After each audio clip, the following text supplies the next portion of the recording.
मेरा नाम भावना है और मैं major Nafi Singh Kungadiya college of Kungar में बीएड सेकेंड ईयर की स्टूडेंट हूँ। मैं आज यहाँ पर इलास्टिसिटी ऑफ डिमांड का एक वीडियो बना रही हूँ। तो हमारा आज का टॉपिक है elasticity of demand. First of all, elasticity of demand होती क्या है, हम इसका मीनिंग देख लेते हैं। इलास्टिसिटी ऑफ डिमांड की डेफिनेशन है when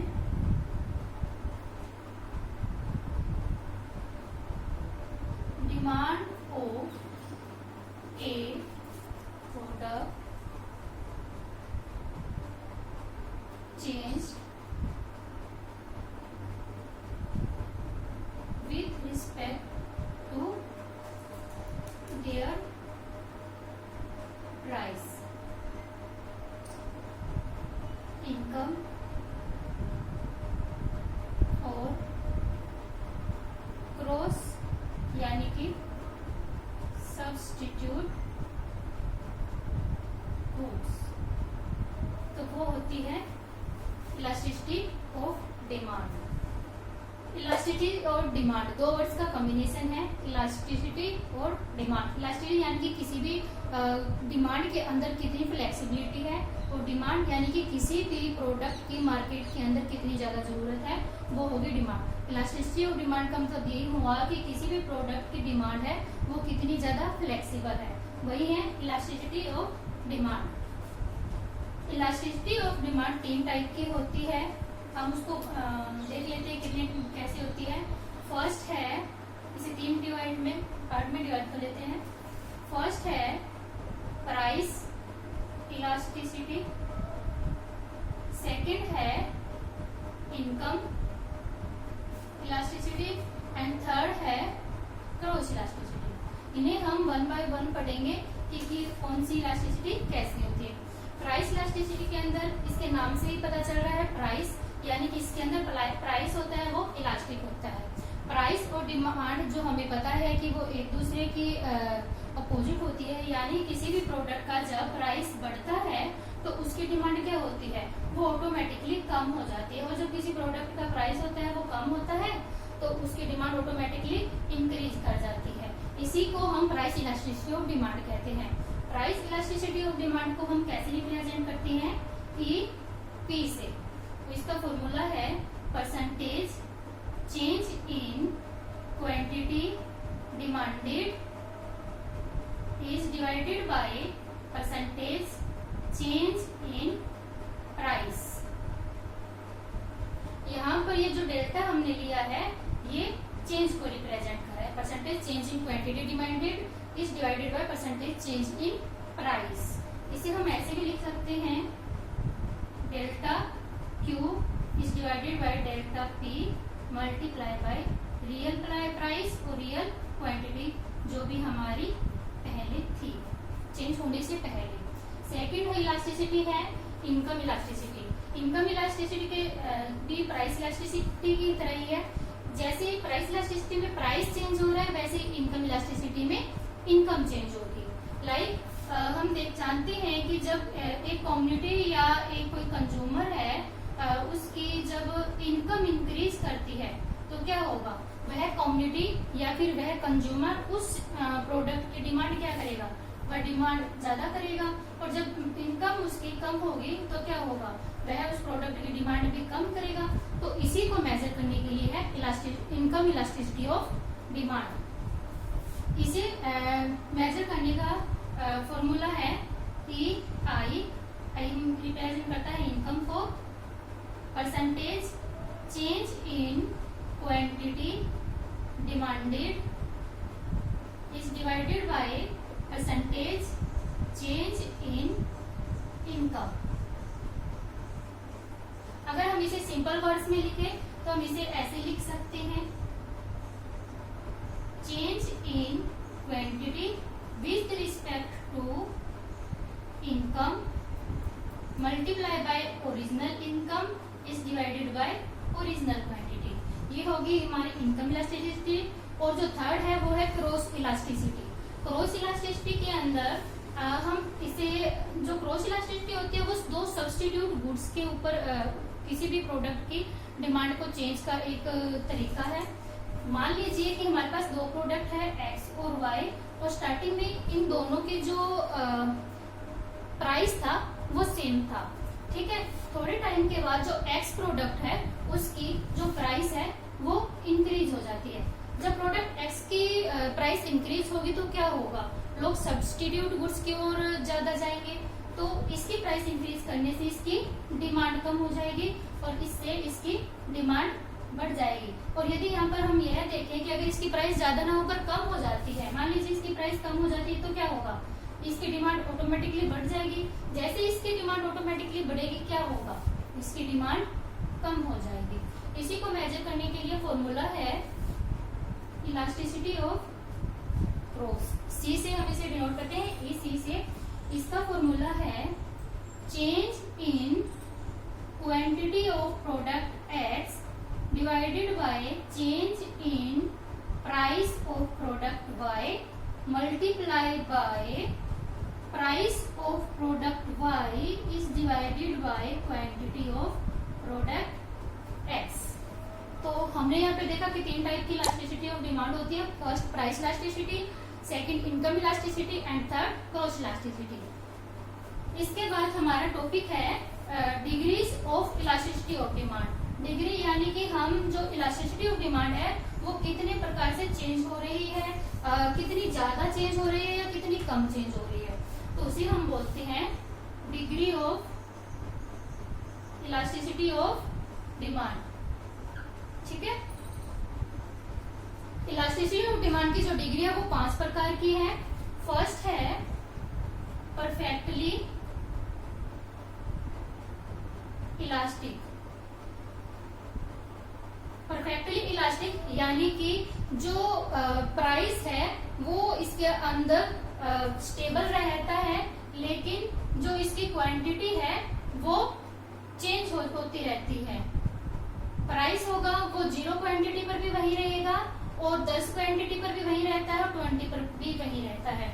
इसे हम कर्व के मेथड के अंदर देख लेते हैं, या इसका कर्व बना लेते हैं, y and x axis 0।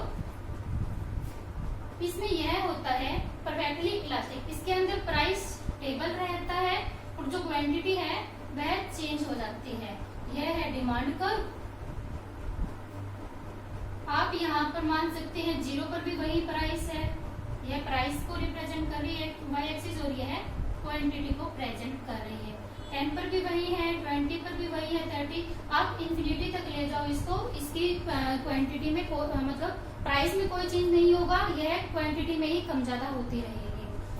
Real life में देखा जाए तो ऐसा पॉसिबल ही नहीं होते है कि किसी का प्राइस स्टेबल रहे और उसकी जो क्वांटिटी है वो चेंज होती रहेगी। इस प्रकार ये फर्स्ट थी।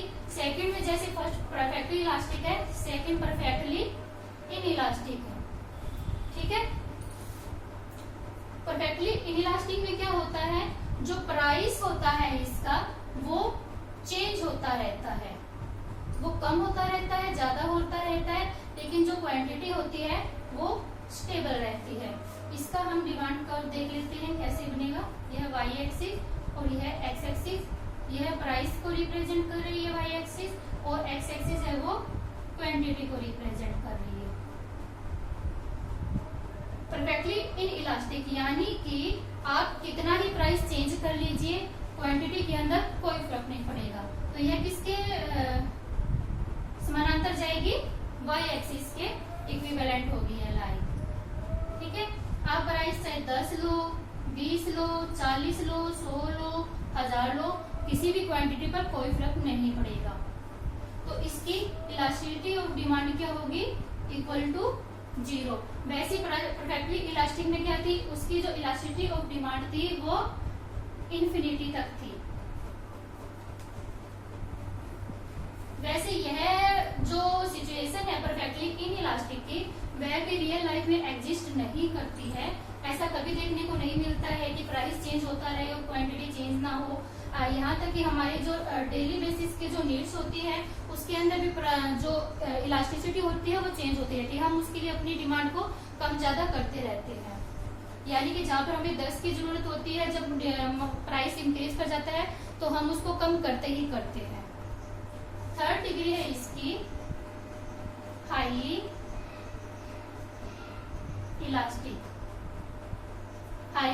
इलास्टिक के नाम से पता चल रहा है कि इसके अंदर जो इलास्टिसिटी है, यानी कि इसके अंदर जो चेंज होगा वो बहुत ज्यादा होगा विद रिस्पेक्ट टू प्राइस। यानी कि प्राइस में अगर थोड़ा सा भी चेंज हो रहा है, माइनर सा भी, तो जो क्वांटिटी है उसके अंदर बहुत ज्यादा चेंज होगा। इसे हम डिमांड कर्व के अंदर देख लेते हैं। यह है वाई एक्सिस और यह X axis. Y axis price को रिप्रेजेंट कर रही है और यह क्वांटिटी को रिप्रेजेंट कर रही है। अब मान लीजिए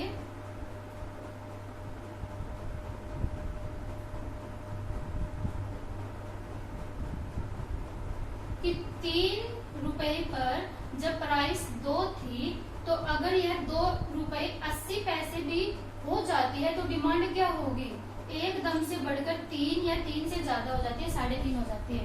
तो इसका जो डिमांड कर्व होगा वो ऐसे होगा, यानी कि इसके अंदर थोड़ा सा माइनर सा चेंज हुआ है और इसके अंदर मतलब प्राइस में थोड़ा सा चेंज होने की वजह से देखो क्वांटिटी में कितना ज्यादा चेंज हो गया है।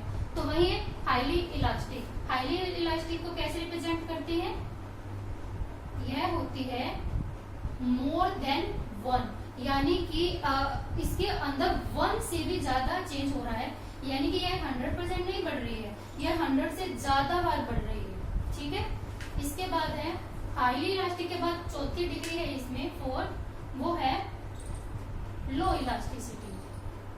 जैसे हाईली इलास्टिसिटी है वैसे ही लो इलास्टिसिटी है, यह हाईली इलास्टिसिटी का रेसिप्रोकल है। इसके अंदर क्या होगा, प्राइस थोड़ा सा चेंज होगा, या ये मान सकते हैं इसमें प्राइस ज्यादा चेंज होगा तो क्या होगी, जो क्वांटिटी है वो माइनर सी ही बदलेगी, इसमें ज्यादा कोई फर्क नहीं पड़ेगा। इसे हम डिमांड कर्व के अकॉर्डिंग देख लेते हैं। वाई एक्सिस एक्स एक्सिस, यह मान लीजिए कि 4 पर अगर 2 क्वांटिटी मिल रही थी, तो अगर 4 रुपए से वह 2 रुपए हो जाता है तो क्या हुआ, क्वांटिटी में सिर्फ थोड़ा सा चेंज हुआ है, यानी कि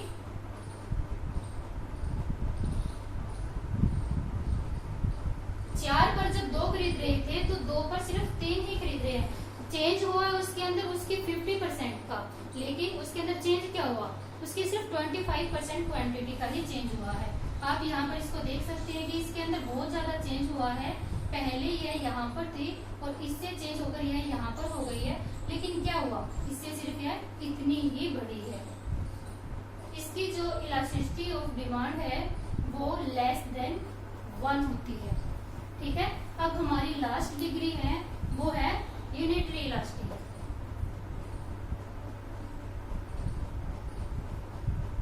यूनिटरी से मतलब है यूनिट यानी कि सिर्फ 1। इसकी जो इलास्टिसिटी और डिमांड है वो इक्वल टू 1 होती है। इसे डिमांड कर्व में देख लेते हैं कैसे बनेगा। यह है वाई एक्सिस एक्स एक्सिस,